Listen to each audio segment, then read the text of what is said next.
Hi folks, Successors here. Now I've got the new batch of my high-end knife series here, for which I have to thank my friend for loaning these to me. We've got 6 folders and a fixed blade in this little batch, and I'm going to start with this one because I really like it actually.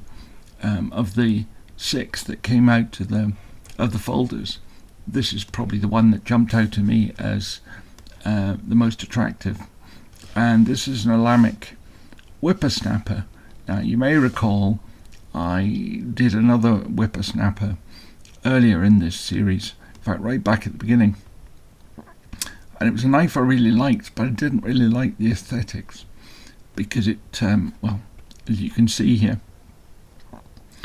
the green I thought was just a bit too gaudy, not subtle enough for my liking.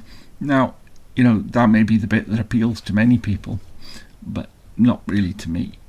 This one, on the other hand, in this sort of subtle blue.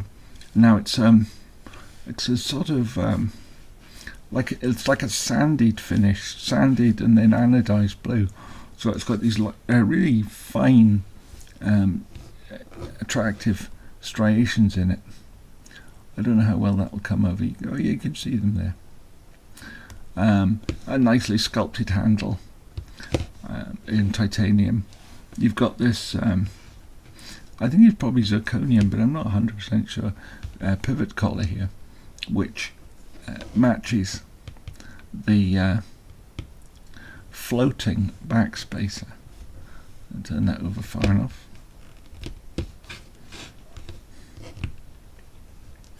Yeah, that backspacer is actually floating, which is really quite attractive. The other thing I like about these knives, they're frame locks. I wish they were liner locks. If it was a liner lock, I'd be much happier with it. And for a frame lock, it's got the relief cutout on the outside, which again is not my favourite thing. But this knife makes up for it very much. Because of its action and its type of action. As people will know, I struggle with flippers and things, just because my hands don't move quickly enough. You've got to press the button and give it a bit of oomph usually, and the same is true of this, but it just happens to have an action that I can manage. And reasonably consistently. But with having that top flipper, you don't have a flipper tab sticking out the front when it's open, and I like that. Now I'm not sure about the blade shapes. I probably like the other one a little bit more than I like this one, but it's hard to say for certain. I don't dislike this one in any way. This one's got plenty of interest in it. You've effectively got 2 swedges. I think they call it a Warncliffe. I'm not quite sure where you get Warncliffe out of this, but I would have said it's more of a sheep's foot because it has this hard corner on it here, and a Warncliffe would be a slope that effectively rises from the handle, goes up and then slopes all the way down to a slender point. But you know, if that's what they call it, that's what it is. But you've got this lovely satin on the blade here, on the flat, and then you've got nice satin on the top of the knife here, and then you've got these sort of polished or semi-polished swedges, and they're on both sides. Another thing I like about this knife is I'm not sure if you can probably open it using this cutout, or one can probably open it using this cutout. I can't. But what I do like is the mirroring of the shape of the cutout on both sides, and there's a sort of attractive triangle shape. Now, if I had a criticism of it, I'd say that the final grind on this side is not 100% consistent. It's lovely and shiny, and it's certainly very sharp, but it is definitely wider at this end than it is up towards the point. On this side,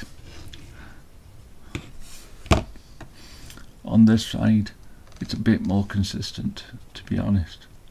There's a wee bit of a kind of a wobble just about here towards the point, which is a little bit sad, but it certainly works well enough not to really want to criticize it too much.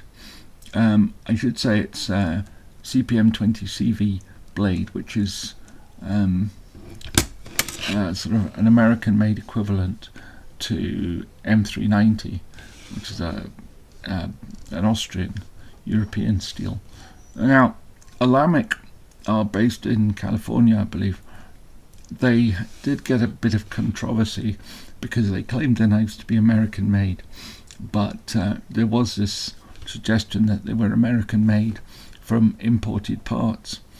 Now, if that's true, then they were imported from Italy, and I don't have a problem with that. I'm not an American. I'm not in America, so it doesn't matter to me too much. I'd prefer not to have knives that are all made in China, because I like to think that whoever's employed to make these things is getting a decent wage for doing a decent job. So, for that reason alone, I'm happy to see them made in Europe or in America. It doesn't bother me in the least. But if you are American, that may feel like a bit of an issue for you. I don't know. If it is, it is. If it isn't, well, that's fine. Overall, I think it's a beautiful design. I do have one small sort of criticism on the design side, and that's the number of screws. You've got 3 on this side, and on this side you have a full 7 plus the pivot, and that just seems like a lot to me. I think in order to give it the floating pivot, perhaps you need these screws on both sides. You can't just screw them into the handle, maybe.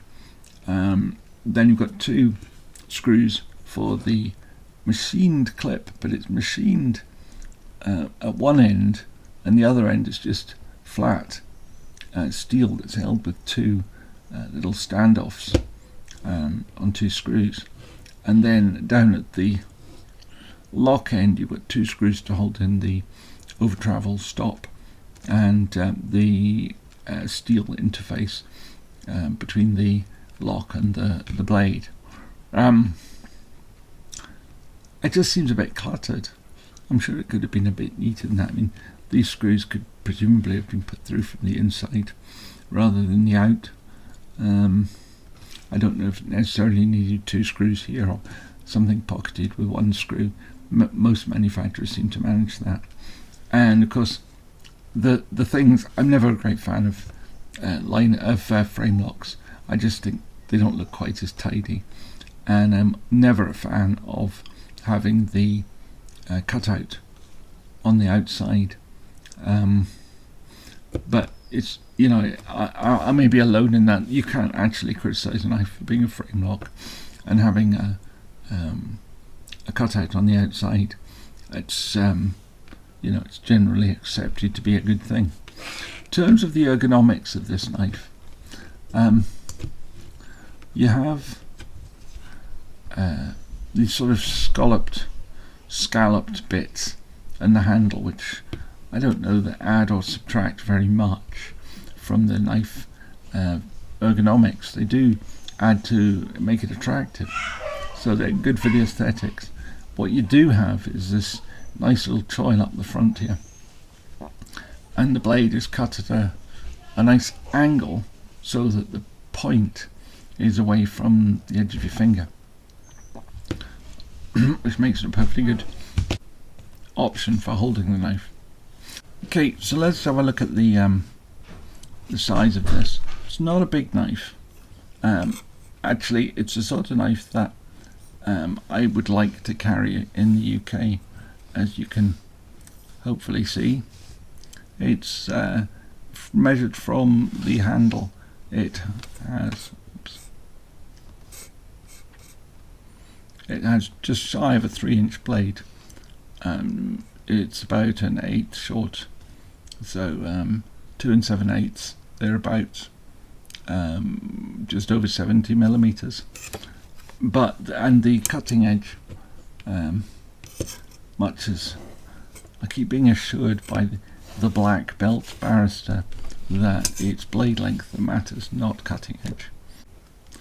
Though the legislation is quite clear, it does say cutting edge.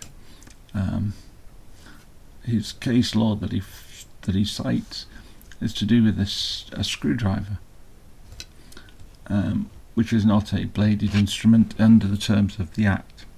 So we're talking about 58 millimeters for the cutting edge, or about 2 1/4 inches. So this would be a perfectly reasonable knife to carry, except of course it locks, which in the UK makes it a weapon of mass destruction, and obviously it can't be safe in the hands of mere mortal people. So, but there we are. I think it's a really, really nice little knife. It's attractive but understated, and I quite like that. I like this, the nice little pivot collar, the attractive blue screws, I take it it's zirconium, I don't know, backspacer, the ergonomics of the opening and the design of the blade. I think there's lots of interesting stuff in there that's enough to make it interesting without making it look sort of either threatening or silly. Just trying to turn it over so you can see what the action is like. I don't think it is. It's not quite drop shut. I mean, it will shut. There we are. But it does need a wee bit of encouragement. I quite like that. The relatively Nick Shabazz always goes on about pocket pecker flipper tabs. Well, this one, because it's on the end, doesn't really get in the way of anything. It's nice and easy in the pocket, and I'll fail to do this at some point, but no, it just works for me. That's an action that I've got, so it's a nice knife to me, and if I could carry it, I would very much like one of these. Unfortunately, of course, being the UK, I can't, so I'll be sad to see it go back, but it will go back. And if you like this stuff, please give it a thumbs up, and if you're I want to see some more of them, there's a whole series coming up, and a little bit of variety in this one, then subscribe and remember to ring the bell. Okay, thank you very much. Bye.